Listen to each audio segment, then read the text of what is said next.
All right, welcome to Cup of Joe with Dr. Joe. I'm Dr. Joe. I'm a chiropractor here in San Diego. And the purpose of this podcast is to educate people, San Diegans, on what they can do for their health and their wellness, for their friends and their family and themselves. I think it's a responsibility that you be the best version of yourself, and that starts with health. And when you can get information on what you can take home, how to make yourself better, how to make yourself healthier, sleep better, eat better, move well, think well, and be well. That's really what the purpose of this podcast is.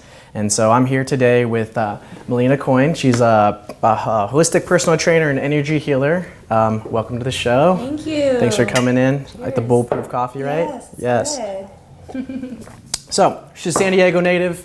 Malina, tell us a little bit about energy work. And a lot of people think different things, energy work. When they think about that, it's different than what it actually is. When I've heard energy practitioners talk about it, their definition of it is, can you explain what people think of it, in Western culture versus what it really is? Yeah, so I think that a common misconception about energy healing or Oriental medicine, Eastern medicine, is that it applies only to Eastern or Oriental societies. So people in Western societies might not think that it's really relatable, but and it is true that alternative medicine or ancient medicine, it is very old. It's very, very ancient, and from cultures that are different from modern day Western culture.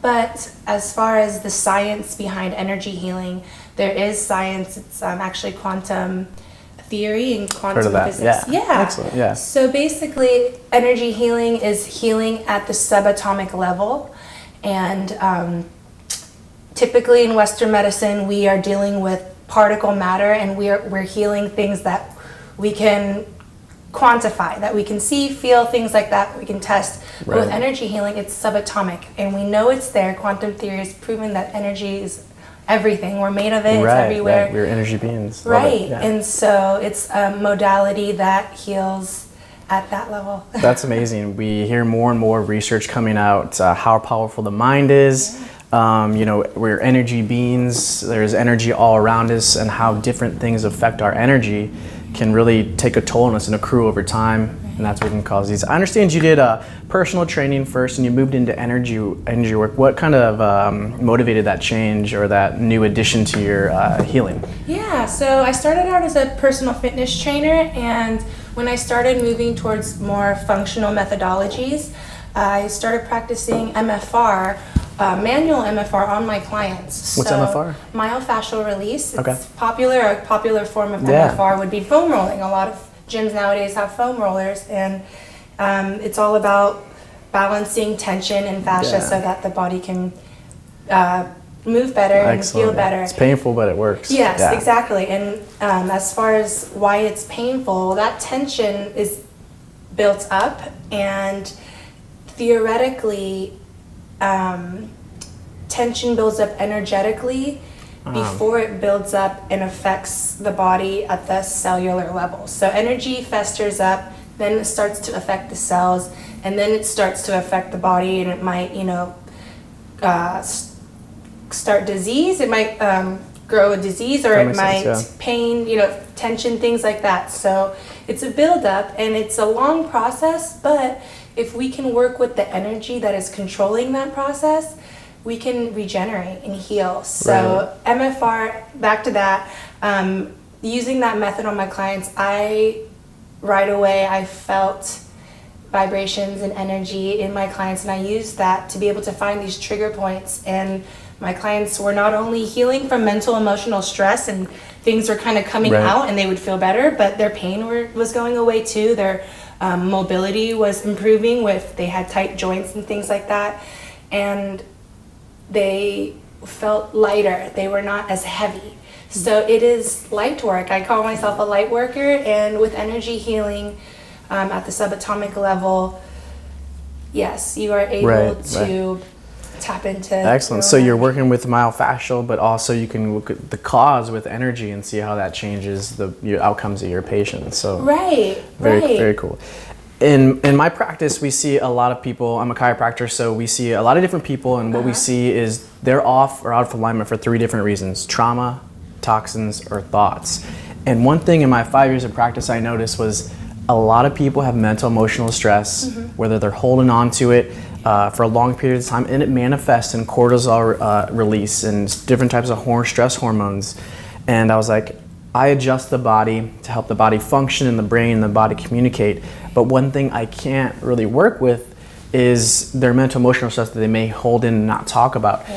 So, that's kind of above Atlas or above C1, that brain adjustment. Right, brain adjustment, right. Exactly. So how does energy work, and what you do with deal with that energy that may be pent up in the brain that continues to fester, as you mentioned, back and forth, and maybe leading to musculoskeletal and discomfort and, like you said, disease. We know stress is one of the number one killers in the United States. Right. So after I started doing my energy healing through fascial body work, I got certified in something called Reiki, which is a Japanese technique, a hand healing technique. And with Reiki, we really, at least a traditional Japanese Reiki, we stimulate energy from the universe that makes up the universe, and we pipeline it into the clients so that the client's own energy field can heal itself. And it's similar to your work with chiropractic, how you are stimulating people's nervous systems, their spines, spinal cords, so that they can heal themselves, and this an innate energy that heals itself. And in today's modern day, we have so many distractions, and we are doped up with one thing or another, especially food and the toxins and things like that, you know. And so all of those things clogging our consciousness and creating energy blockages when energy should ideally be free flowing, that is what builds up and causes issues.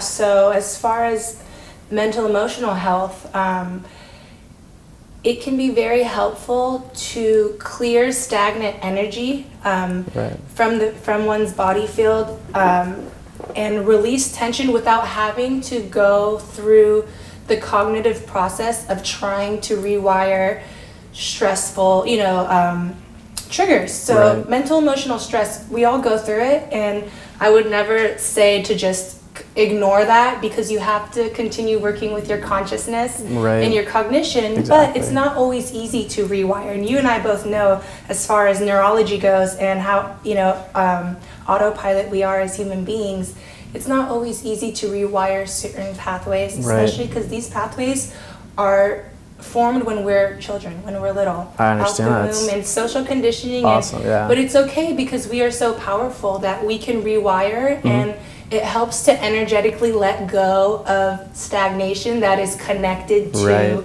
those negative thought patterns. And it's just kind of like making yourself lighter so that you can move on and keep it going. I know I have mental emotional stress that we hold on to, and why we do eat well, move well, think well. It's sometimes that can continue to toxify us or make us off. And the research that comes out talking about how amazing our brains are, and that we don't use. There was a study, they were talking about people with split personalities would have one personality that was allergic to coffee, and the other one wasn't allergic. So when we look at the mind and we're not really tapping into, I understand with energy work and Reiki, you can tap into that power that allows the body to function, because like you said, it's kind of weird to say universal intelligence, vibration, quantum, energy. We are energy beings, and I totally understand that, and why some of our viewers might not be sure what that is. But when your mind is clear and you're able to sense what's going on in your body. I know I've had Reiki before, and the first couple of sessions I was feeling a little bit, but once I got a little bit deeper into it, I could totally feel different energy coming from the practitioner's hands, and I was so desensitized, I think, that it kind of turned everything back on for me. So it was very interesting to see how energy work is like an adjustment for the mind. And we talk about that. It's we're so, in society, we're so used to wanting to have and not wanting to be, and so I feel like I'm very centered in light once I get that work done. And so you've been practicing for a while, and so we want our viewers to have something they can take home. If you could tell our viewers three things, and our listeners, three things that they could put into practice today to help them be healthier, function better, what would you say, and what do you do? Okay. So we can be mindful of our energy anytime, and it will be helpful to be mindful of our energy. So in terms of 3 take-home practices one may start using, one would be to start a meditation practice, which is, it almost sounds cliche, and we talk about meditation, we suggest it, even though sometimes, even as practitioners, we might, shy away sometimes. But a common misconception about meditation is that you have to be sitting in lotus position or something, to meditate. But really, you can be in a meditative state while you're driving, stretching, doing, cleaning, doing dishes, whatever space you can give yourself to slow down and be introspective. So meditate. Slow down, just awesome. meditation. 2 more. And then 2 more. Okay, so breath work, breathing. Breathing. Shortness of breath is an epidemic. It's a modern day epidemic, and it has to do with mental, emotional stress causing us to brace and not want to breathe fully. And it is a mechanism, it's a pattern that becomes habitual from, stress triggers. But if we can bring our mind back to our breath and start to practice mindful, deep breathing that inflates all of the upper chambers and supports the entire body rather than only staying in a certain shallow position, the breath is everything. And meditation, breathing, those are awesome. Breathing. One more. 3rd one, balance. To achieve balance in your life, and that's going to look different depending on where you're at in life and different things going on.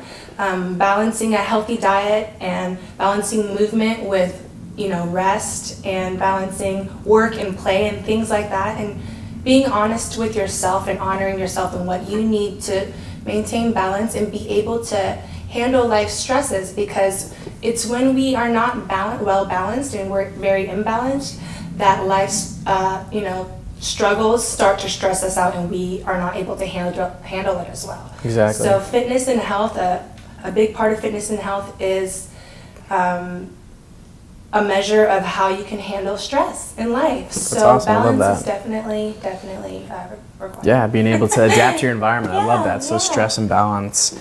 So one thing, the last question I have is if you can, if everyone in the world and the United States would do this one thing, how could that change? What would that be that they could do that would start changing everything? That would change the world, huh? Yeah.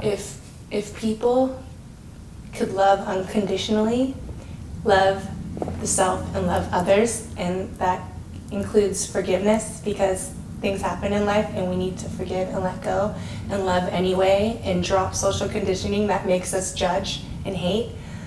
The love, man. Unconditional love. That would be awesome for sure. Awesome. Yeah. Well, we'll have your information, your website. You can email you, get in contact. That'd be excellent. I really appreciate your time. And again, this is to get more people information how they can change and affect their lives. This is our first time doing this, so I really want to thank you for doing that. And I'll leave you guys with a quote. You never know what you think, say, or do today will affect the lives of millions tomorrow. And that's why we're doing this, to change people's lives. Maybe one person sees this and says, hey, you know what? I'm gonna start meditating. And maybe that changes the trajectory of their life and they become the person they're supposed to be. And that's why we're doing this. So thank you for being here, guys. Thanks for tuning in. Thank you very much. Awesome.